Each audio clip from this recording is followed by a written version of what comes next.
ನಾನಿವತ್ತು ಐಫೆಲ್ ಟವರ್ನ ತುಂಬ ಹತ್ರದಿಂದ ನೋಡ್ತಿದ್ದೀನಿ. ತುಂಬ ಅದ್ಭುತವಾಗಿದೆ. ವರ್ಸೆಲ್ಸ್ ಪ್ಯಾಲೇಸ್ನಲ್ಲಿರೋ ನೆಪೋಲಿಯನ್ ಬೋನಾಪಾರ್ಟೆ ಮೂರ್ತಿ ಇದು.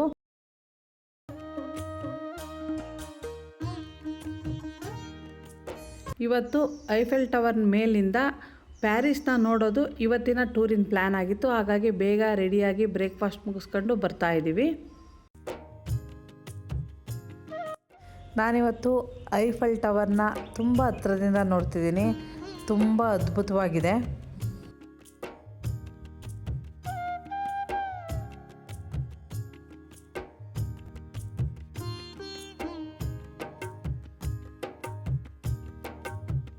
ಎಲ್ರಿಗೂ ನಮಸ್ಕಾರ. ನಾನು ಅಂಬಿಕಾ ರಾಜ್. ನಿಮ್ಮೆಲ್ರಿಗೂ ನನ್ನ ಈ ಚಾನಲ್ಗೆ ಸ್ವಾಗತ. ನಾವಿವತ್ತು ಎಷ್ಟೇ ಬೇಗ ಬಂದ್ರೂ ನಾವು ಬರೋದಕ್ಕೆ ಮುಂಚೆನೇ ತುಂಬ ಜನ ಆಗಲೇ ಬಂದುಬಿಟ್ಟಿದ್ರು. ನಾವಿಲ್ಲಿ 10 ಗಂಟೆಗೆಲ್ಲ ಬಂದಿದ್ವಿ. ಆದ್ರೂ ನಾವು ಐಫೆಲ್ ಟವರ್ನ ಲಿಫ್ಟ್ ಏರೋ ಅಷ್ಟೊತ್ತಿಗೆ 12 ಗಂಟೆ ಆಗಿತ್ತು. ಲಿಫ್ಟಲ್ಲಿ ಸುಮಾರು 20ರಿಂದ 25 ಜನನ ಹತ್ತಿಸ್ಕೊಂಡು ಮೇಲೆ ಕರ್ಕೊಂಡು ಹೋಗ್ತಾರೆ. ನಾವು 2ನೇ ಹಂತದಲ್ಲಿ ಇಳಿದ್ವಿ. ಇದು ಒಟ್ಟು 3 ಹಂತಗಳನ್ನ ಹೊಂದಿದೆ. ತುದಿ ತನಕ ಹೋಗಿ ಬರ್ಬೋದು. ಇದನ್ನು ಏರಲಿಕ್ಕೆ ಲಿಫ್ಟು ಮತ್ತು ಮೆಟ್ಲು ಎರಡೂ ವ್ಯವಸ್ಥೆ ಇದೆ. ಈ ಲಿಫ್ಟು ನಿಧಾನವಾಗಿ ಮೇಲಕ್ಕೆ ಕರ್ಕೊಂಡು ಹೋಗ್ತಾ ಇದೆ. ನಮ್ಮನ್ನು ಮೇಲೆ ಇಳಿಸಿ ಮತ್ತು ಕೆಳಗೆ ಇಳಿಯೋರು ಯಾರಿರ್ತಾರೋ ಅವರನ್ನು ಹತ್ತಿಸ್ಕೊಂಡು ಕೆಳಗಡೆ ಕರ್ಕೊಂಬರುತ್ತೆ.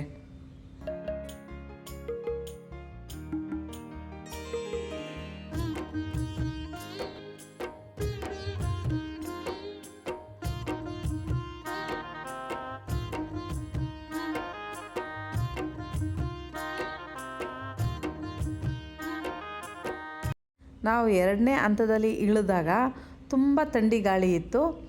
ನೋಡೋಕ್ಕಂತೂ ತುಂಬ ಚೆನ್ನಾಗಿ ಕಾಣಿಸ್ತಾ ಇತ್ತು.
ಎರಡನೇ ಅಂತಸ್ತಲ್ಲಿ ನಿಂತ್ಕೊಂಡು ಸುತ್ತಾಡ್ಕೊಂತ ಪ್ಯಾರಿಸ್ ನಗರನ ಎಲ್ಲ ಕಡೆಯಿಂದನೂ ನೋಡ್ತಾ ಬರ್ಬೋದು. ಇಲ್ಲಿನ ಕಟ್ಟಡಗಳ ಬಗ್ಗೆ ನಮಗೇನಾದ್ರು ಸ್ವಲ್ಪ ಮಾಹಿತಿ ಇದ್ದರೆ ಈ ಟವರ್ ಮೇಲೆ ನಿಂತ್ಕೊಂಡು ಅವನ್ನ ನೋಡಿ ಯಾವ್ಯಾವ ಕಟ್ಟಡ ಇದು ಅಂತೇಳಿ ಗುರುತಿಸ್ಬೋದು. ಅದೊಂಥರ ಚೆನ್ನಾಗಿರುತ್ತೆ.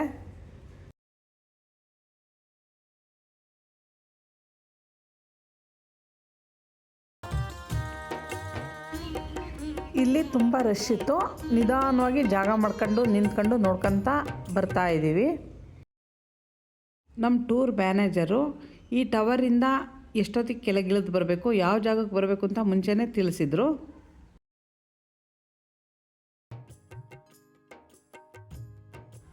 ಅವ್ರು ಹೇಳಿದ ಮೇಲೆ ನಾವು ಕರೆಕ್ಟಾಗಿ ಪ್ಲ್ಯಾನ್ ಮಾಡ್ಕೊಂಡು ಎಷ್ಟೊತ್ತು ಮೇಲಿರಬೇಕು ಅಂತೇಳಿ ಡಿಸೈಡ್ ಮಾಡ್ಕೊಂಡೇ ಹೋಗಿ ಎಲ್ಲ ನೋಡ್ಕೊಂಡು ಕೆಳಗೆ ಬರಬೇಕು ಅಂತ ಯೋಚನೆ ಮಾಡಿದ್ವಿ. ಈ ಐಫೆಲ್ ಟವರ್ನ ವಾಸ್ತುಶಿಲ್ಪಿ ಗುಸ್ತಾವ್ ಐಫೆಲ್ ಅಂತ. ಅವ್ರ ಹೆಸರನ್ನೇ ಈ ಗೋಪುರಕ್ಕೆ ಇಟ್ಟಿದ್ದಾರೆ.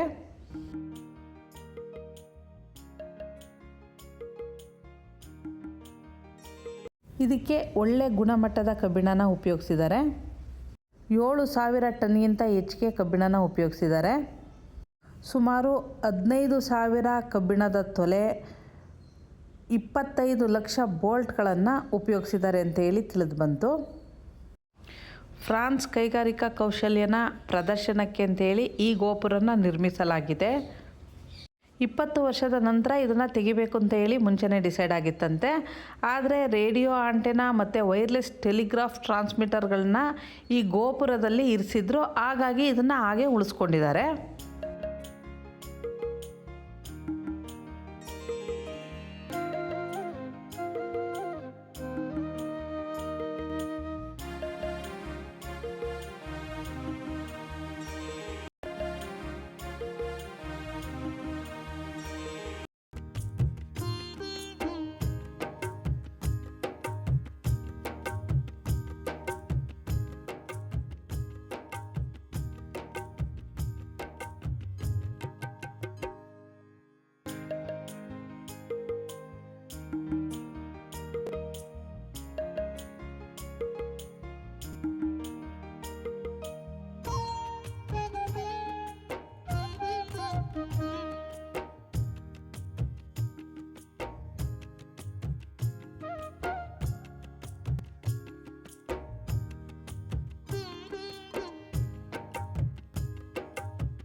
ಇದು 330 ಮೀಟರ್ ಎತ್ತರ, ಅಂದರೆ 1083 ಅಡಿ ಎತ್ತರ ಇದೆ.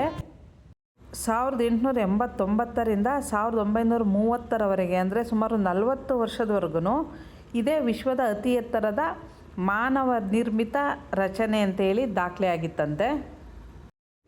ಈಗ ಇದು ಒಳ್ಳೆ ಟೂರಿಸಂ ಪ್ಲೇಸ್ ಆಗಿದೆ. ಕೆಲವರು ಪ್ರೇಮ ನಿವೇದನೆ ಮಾಡೋಕ್ಕೆ ಈ ಜಾಗನೇ ಆರಿಸ್ಕೊಂತಾರೆ.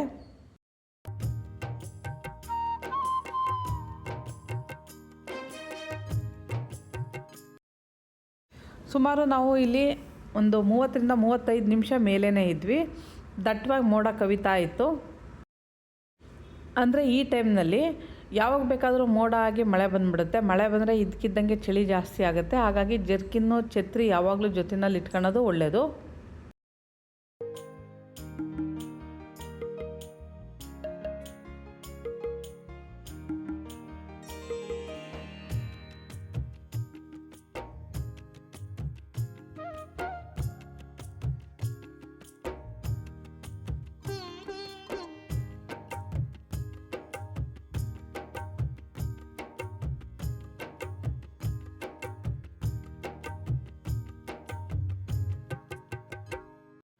ಇದಕ್ಕೆ ಒಳ್ಳೆ ಕ್ವಾಲಿಟಿ ಕಬ್ಬಣ ಉಪಯೋಗಿಸಿದ್ದಾರೆ. ಇದ್ರ ಮುಂದೆ ಕತ್ತೆತ್ತಿ ನೋಡಿದಾಗ ನಾವೆಷ್ಟು ಕುಬ್ಜರು ಅಂತ ಅನಿಸುತ್ತೆ. 2ನೇ ಹಂತದಿಂದಲೇ ಇಷ್ಟು ಎತ್ತರ ಕಾಣಿಸ್ತಾ ಇದೆ. ಕೆಳಗಡೆಯಿಂದ ಅಂತೂ ನೋಡಿದ್ರೆ ಅದ್ರ ಹತ್ರದಲ್ಲಿ ಕತ್ತೆತ್ತಿ ನೋಡಿದರೆ ತುದಿ ಕಾಣಿಸಲ್ಲ. ಸ್ವಲ್ಪ ದೂರದಿಂದ ನೋಡಿದ್ರೆ ಅಷ್ಟೇ ತುದಿ ಕಾಣಿಸೋದು.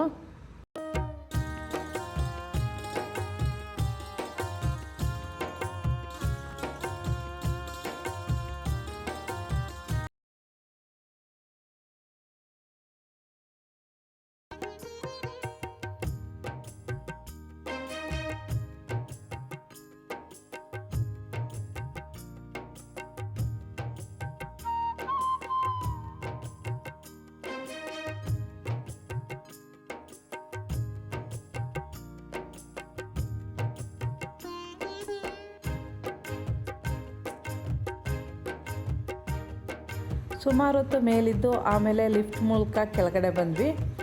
ಸ್ವಲ್ಪ ಏಜ್ ಆಗಿರೋರ್ಗಂತೂ ಮೆಟ್ಲಿಳಿಯೋದು ಕಷ್ಟ ಆಗುತ್ತೆ. ಸಾಧ್ಯ ಆದಷ್ಟು ಲಿಫ್ಟಲ್ಲಿ ಹೋಗೋದೇ ಒಳ್ಳೆಯದು. ಇಲ್ಲಿ ಕೆಳಗಡೆ ಎಲ್ಲ ಸುಮಾರು ಜನ ಫೋಟೋಶೂಟ್ ಮಾಡ್ಕೊತಾ ಇದ್ರು. ಕೆಳಗಡೆ ಬಂದಮೇಲೆ ಇಲ್ಲಿ ಬೆಂಚ್ ಮೇಲೆ ಕೂತ್ಕೊಂಡು ಕತ್ತೆತ್ತಿ ಈ ಐಫಿಲ್ ಟವರ್ನ ನೋಡ್ತಾ ಇದ್ರೆ ತುಂಬ ಚೆನ್ನಾಗಿ ಕಾಣಿಸ್ತಾ ಇತ್ತು. ಸುಮಾರು ಹೊತ್ತು ಇಲ್ಲಿ ಕೂತಿದ್ವಿ.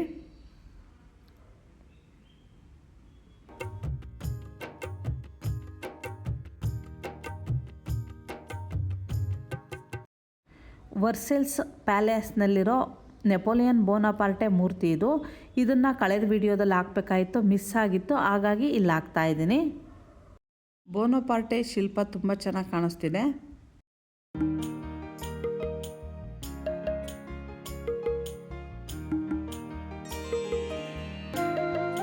ಇದು ವೆಂಡೋಮ್ ಕಾಲೋನ್.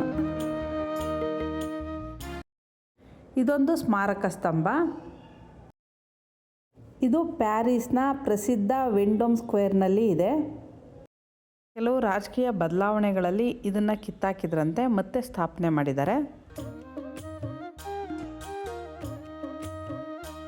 ಇದರ ತುದಿಯಲ್ಲಿ ನೆಪೋಲಿಯನ್ ಬೋನಪಾರ್ಟೆಯ ಪ್ರತಿಮೆ ಇದೆ. ಇದ್ರ ಮೇಲೆಲ್ಲ ಹಿತ್ತಾಳೆಯ ಫಲಕಗಳನ್ನ ಹಾಕಿದ್ದಾರೆ. ಅದರಲ್ಲಿ ನೆಪೋಲಿಯನ್ ಯುದ್ಧ ಮಾಡಿದ್ನಲ್ಲ ಆ ಚಿತ್ರಗಳನ್ನೆಲ್ಲ ಕೆತ್ತಿದ್ದಾರೆ.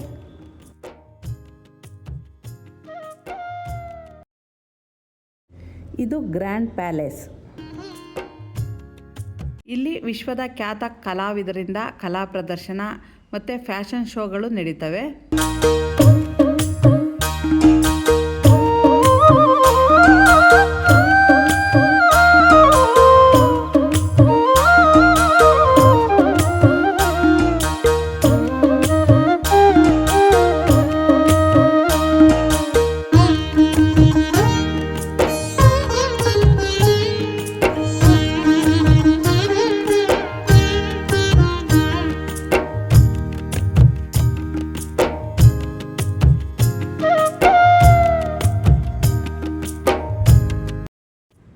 ಮಧ್ಯಾಹ್ನ ಊಟದ ಟೈಮ್ ಆಗಿತ್ತು. ಹಾಗಾಗಿ ಇಂಡಿಯನ್ ರೆಸ್ಟೋರೆಂಟ್ಗೆ ಹೋಗಿ ಊಟ ಮುಗಿಸ್ಕೊಂಡು ಲೌವ್ರೆ ಆರ್ಟ್ ಗ್ಯಾಲರಿಗೆ ಹೋಗ್ತಾ ಇದ್ದೀವಿ. ಇಲ್ಲಿ ಸುಮಾರು ಪ್ರಾಚೀನವಾದ ಕಲಾಕೃತಿಗಳೆಲ್ಲ ಇದೆ ಅಂತ ಕೇಳ್ಪಟ್ಟಿದ್ದೆ. ಅದನ್ನು ನೋಡೋ ಅವಕಾಶ ಇವತ್ತಾಯಿತು. ಬಸ್ಸನ್ನು ಸ್ವಲ್ಪ ದೂರದಲ್ಲಿ ಪಾರ್ಕಿಂಗ್ ಮಾಡಿ ಆಮೇಲೆ ನಾವೆಲ್ಲ ನಡ್ಕೊಂಡೇ ಹೋದ್ವಿ. ಇಲ್ಲಿನ ರೋಡ್ಗಳಲ್ಲಿ ನಡೆಯೋದೇ ಒಂದು ಖುಷಿ ಅನಿಸುತ್ತೆ. ಆ ಕಡೆ ಈ ಕಡೆ ಎತ್ತರವಾದ ಪುರಾತನವಾದ ಕಟ್ಟಡಗಳು, ಫುಟ್ಪಾತ್ ಮೇಲೆ ನಿಧಾನವಾಗಿ ನಡ್ಕೊಂತ ಸುತ್ತಲಿನ ಕಟ್ಟಡಗಳ ಸೌಂದರ್ಯ ಸವಿತಾ ಹೋಗ್ಬೋದು. ಇಲ್ಲಿ ಒಳಗಡೆ ಹೋದಾಗ ನಮಗೊಂದು ಉಲ್ಟಾ ಪಿರಮಿಡ್ ಕಾಣಿಸ್ತು. ಅದನ್ನು ಗಾಜಿನಿಂದ ಮಾಡಿದ್ದಾರೆ. ಇಲ್ಲೆಲ್ಲ ಸ್ವಲ್ಪ ಶಾಪಿಂಗ್ ಅಂಗಡಿಗಳೆಲ್ಲ ಇದೆ. ಇದ್ರ ಮೇಲ್ಗಡೆಯಲ್ಲಿ ಒಂದು ಗಾಜಿನ ಪಿರಮಿಡ್ ಇದೆಯಂತೆ. ಅದು ನೆಕ್ಸ್ಟು ತೋರಿಸ್ತೀನಿ ಅಂತ ಹೇಳಿದರು. ಈಗ ಫಸ್ಟ್ ಇದು ಉಲ್ಟಾ ಪಿರಮಿಡ್ನ ನೋಡ್ತಾ ಇದ್ವಿ. ಇದೊಂದೇ ಇಲ್ಲ ಆಧುನಿಕವಾಗಿ ಕಾಣಿಸಿದ್ದು. ಇನ್ನು ಉಳಿದಿದ್ದೆಲ್ಲ ಪುರಾತನ ಕಟ್ಟಡಗಳೇ ಇದ್ದಿದ್ದು. ಇದು ಲೌವ್ರೆ ಮ್ಯೂಸಿಯಂನ ಎಂಟ್ರೆನ್ಸು.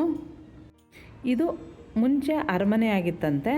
1793ರಲ್ಲಿ ಇದನ್ನು ವಸ್ತು ಸಂಗ್ರಹಾಲಯವಾಗಿ ಮಾಡಿದ್ದಾರೆ.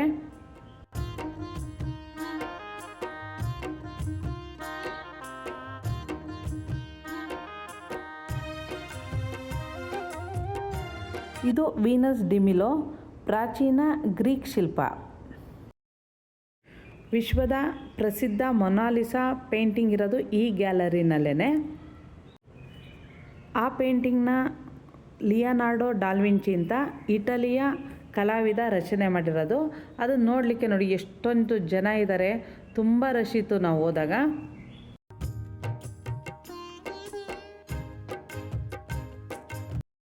ಸ್ವಲ್ಪ ಜನಸಂದಣಿ ಕಡಿಮೆ ಆದಮೇಲೆ ಫೋಟೋ ತೆಗೆಯೋಣ ಅಂಥೇಳಿ ಸ್ವಲ್ಪ ಹೊತ್ತು ಕಾದಿದ್ದಾಯಿತು. ಅಂತೂ ಇಂತೂ ಕಾದು ಮೊನಾಲಿಸಾ ಪೇಂಟಿಂಗ್ದು ಫೋಟೋ ತೆಕ್ಕೊಂಡೆ.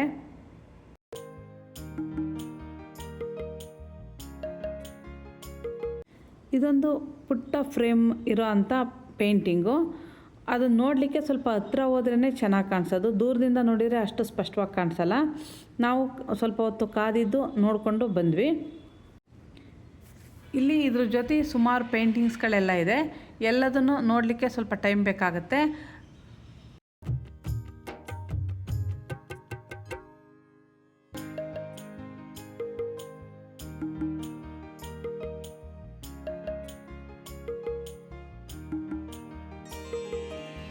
ಈ ಮ್ಯೂಸಿಯಂನ ಹೊರಗಡೆ ಒಂದು ಗಾಜಿನ ಪಿರಮಿಡ್ ಮಾಡಿದ್ದಾರೆ. ಮುಂಚೆ ನಾವು ನೋಡಿದ್ದು ಇದರದೇ ಉಲ್ಟಾ ಪಿರಮಿಡ್ಡು.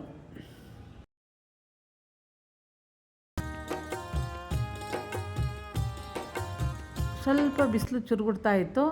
ಆದ್ರೂ ತೊಂದರೆ ಇಲ್ಲ ಅಂಥೇಳಿ ಇಲ್ಲೆಲ್ಲ ಸ್ವಲ್ಪ ಹೊತ್ತು ಸುತ್ತಾಡಿದ್ವಿ.